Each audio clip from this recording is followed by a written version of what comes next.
Sleep 101. Why melatonin doesn't keep you asleep. There's a question that comes up constantly in sleep research, and almost nobody outside the field can answer it.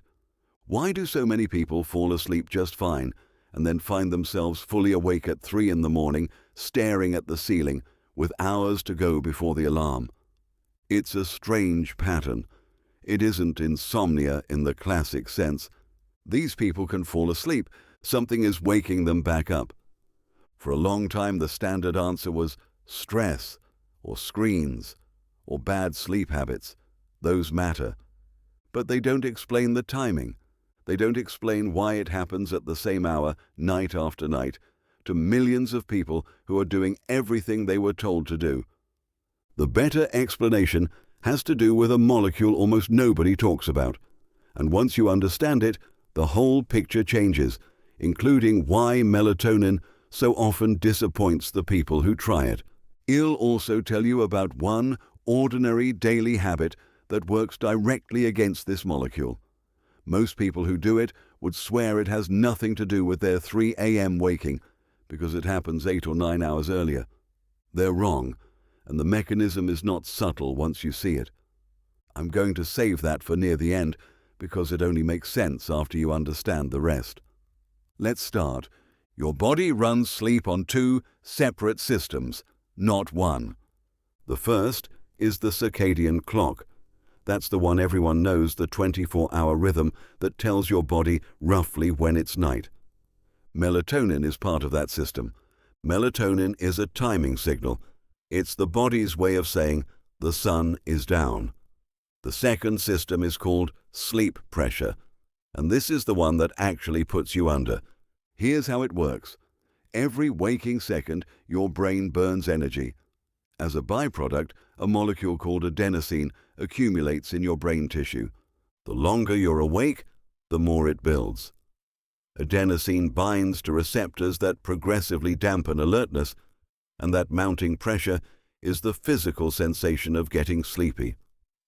By late evening, in a well-functioning system, adenosine has built to a level high enough to drive you down into deep, slow-wave sleep and hold you there through the night. Think of it as a battery that charges all day and discharges all night. Now here's the part that matters. Sleep pressure is understood to be what keeps you asleep. Melatonin is primarily what tells you it's bedtime. If your sleep pressure system is building properly, you go down hard and you stay down. If it isn't, if the battery only charged to 60% instead of 100, you'll still fall asleep because you're genuinely tired. But you'll run out of pressure partway through the night. And you'll surface, usually in the second half of the night, often at a consistent hour. That's the 3 a.m. pattern. It isn't a falling asleep problem. It's a staying asleep problem, and it comes from a different system than the one most sleep products target. Which brings us to melatonin. Melatonin is not a sedative. It doesn't create sleep pressure. Research on melatonin supplementation is reasonably consistent on this point. It helps a portion of people fall asleep somewhat faster, and it has modest effects on total sleep time. What it does not reliably do is improve sleep continuity or increase deep sleep. So if the actual problem is not enough sleep pressure, melatonin is answering a question you didn't ask. It's turning down the lights in a house where the lights were never the issue. That's not a conspiracy. It's a category error, and it's why so many people conclude they've tried everything, when in fact they've tried the same thing 8 different ways. So what degrades the pressure system in the first place? The first factor is age. Deep, slow-wave sleep tends to decline measurably across adulthood. This is one of the well-documented findings in sleep science. Adenosine receptor density and sensitivity change over time. The same amount of waking produces less usable pressure. Nobody escapes this one. The second is chronic stress. Sustained elevated cortisol works against sleep pressure signaling. Cortisol is an alerting hormone. It's supposed to be low at night and rise toward morning. When it's chronically elevated, or when it rises too early, It can push against the pressure system, which is one reason stressed people commonly report waking in the pre-dawn hours specifically. And the third is the habit I mentioned at the start. I'm going to hold it a few more minutes because it interacts directly with the formula I'm about to walk you through, and it'll land harder once you know how the formula works. So the question a formulator has to answer is, what actually supports the pressure system, as opposed to just signaling bedtime? That's the premise behind U-Sleep. It is not a high-dose melatonin product. It contains melatonin, but 0.9 milligrams, which is roughly a tenth of what's in a typical drugstore bottle. That's deliberate, and it's worth understanding why, because it's the clearest illustration of the whole philosophy. Physiological melatonin release, what your body produces on its own, is in the range of tenths of a milligram. Common supplement doses of 5 and 10 milligrams overshoot that by an order of magnitude or more. More isn't better here. The receptor response isn't linear, and dose-response research has generally not found improved sleep outcomes at higher doses. What higher doses are associated with is next morning grogginess, so 0.9 milligrams is used as what it's actually good for, a clean timing signal near the physiological range. Everything else in the formula is aimed at the other system. 10 ingredients. Let me take the 4 that do the heaviest work. Tart cherry extract, the cherry in what people have started calling the cherry method. Tart cherries are a natural dietary source of both melatonin and tryptophan, the amino acid your body uses to make serotonin, and then melatonin on its own schedule. According to a study published in the Journal of Medicinal Food, adults with insomnia who consumed tart cherry juice showed increased sleep time relative to placebo. It's one of the few whole food sleep interventions with published human data behind it. L-theanine, an amino acid from tea leaves. It's associated with increased alpha wave activity in the brain, the pattern that shows up during relaxed wakefulness and the transition into sleep.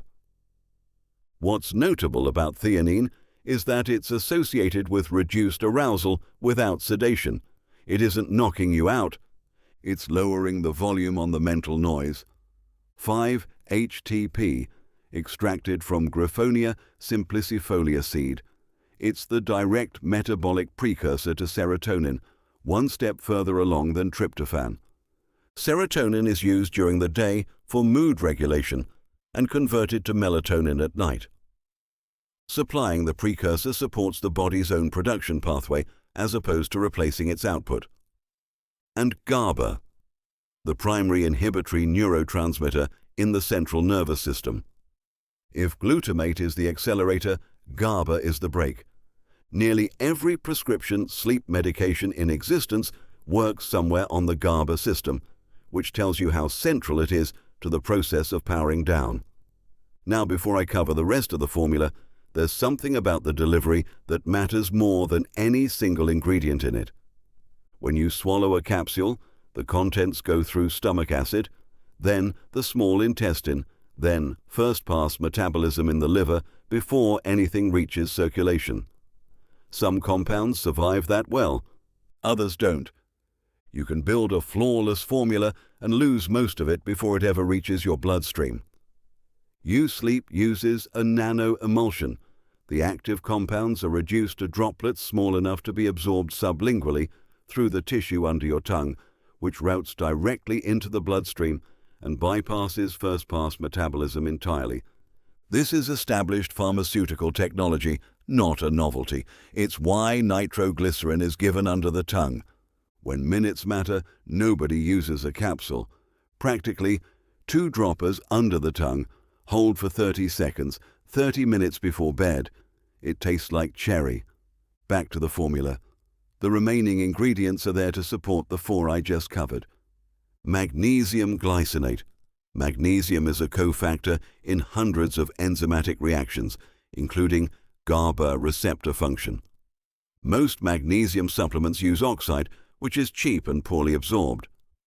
Glycinate is chelated to glycine, better absorbed, gentler on digestion, and glycine itself has been studied for sleep quality. Apigenin, the flavonoid in chamomile that gives it its reputation. It binds to benzodiazepine sites on GABA-A receptors, which is, in a very mild form, the same class of site that pharmaceutical sedatives act on. Lemon balm extract, traditional European sleep herb.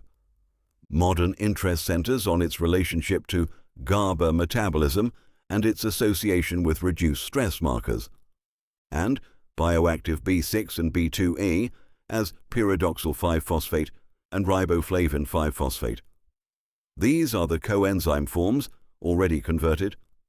B6 in particular is a required cofactor for converting 5-HTP into serotonin. Without adequate B6, the precursors in this formula do less. It's the least glamorous ingredient on the label and one of the most necessary. That's the design intent. Not one sedating ingredient at a heavy dose, but many points of support across the pathways that build and maintain sleep depth. Which brings me to the habit I promised you. It's caffeine. And before you dismiss that, I know you've heard it. What almost nobody has heard is the actual mechanism, and the mechanism is the entire point. Caffeine works by blocking adenosine receptors. That is not one of the things caffeine does. That is what caffeine is. It doesn't give you energy, it doesn't add anything. It sits on the receptors that adenosine needs to bind to, and it hides the sleep pressure you have already built. Sit with that for a second. Everything I've told you about the second system, the battery, the pressure, the thing that keeps you asleep as opposed to gets you to sleep, caffeine is a direct chemical block on it. And here's the part that catches people. Caffeine's half-life averages 5 to 6 hours, and in a significant fraction of the population, it's considerably longer, depending on a liver enzyme you inherited and can't change. Half-life means half. If you have a coffee at 2 in the afternoon, a meaningful amount of it is still circulating and still occupying those receptors at 10 at night. For slow metabolizers, past midnight. And research suggests caffeine can reduce slow-wave sleep even in people who report no trouble at all falling asleep. That's the trap. You go to bed, you go under. You would swear caffeine isn't affecting you because falling asleep was never the problem.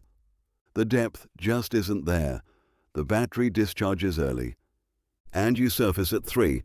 Then you wake up under-recovered and you reach for coffee because you're exhausted, and the loop closes on itself. This is also why the formula and the habit are connected. Everything in U-Sleep is aimed at supporting the pressure system. Afternoon caffeine works directly against it. You can do both, and many people do, but you're pushing the accelerator and the brake at the same time. So here is the free advice, and you can act on it tonight whether or not you ever buy anything from me. Move your last caffeine to before noon. Not because it's a rule, because of the half-life. Give it 2 weeks.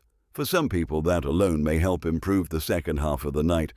Now, I want to be careful here, because this is where most sleep advertising goes off the rails. I'm not going to tell you this works from the first night. Some people report that. Plenty don't. Sleep architecture is not a switch. If your sleep pressure system has been degraded for years, the reasonable expectation is gradual, modest changes in the first week or 2, more consistent results over 1 to 3 months. That's the honest version. I'm also not going to tell you it works for everyone. Nothing does. Sleep disruption has many causes, and some of them are medical.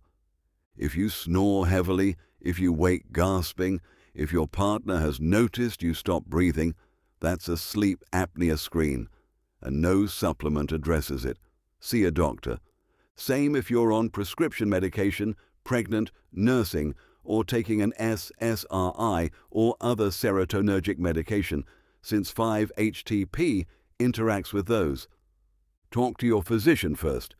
This is a supplement. It supports a system. It is not a treatment for a medical condition, and it hasn't been evaluated by the FDA for one. What it is, a formulation built around the mechanism that actually governs sleep depth, at doses that respect physiology instead of overwhelming it. Here's how it's priced. A single bottle is 1 month's supply at $99. Because the formulation is designed around a 3 to 6 month arc, the multi-bottle packages are priced to match. The 6-bottle package works out to $39 per bottle. That's about $1.30 a day. Every order is covered for 60 days. If you're not satisfied, for any reason or no reason, contact support and you'll be refunded in full. You don't need to return unopened bottles. I'd point out what that guarantee is actually doing. 60 days is longer than the window in which most people can tell whether something is working. That's the point. A company that expected most customers to be disappointed could not afford to offer it. So the decision in front of you is smaller than it looks. You can try this for 2 months, and if it doesn't do what you hoped, you're out nothing but the time.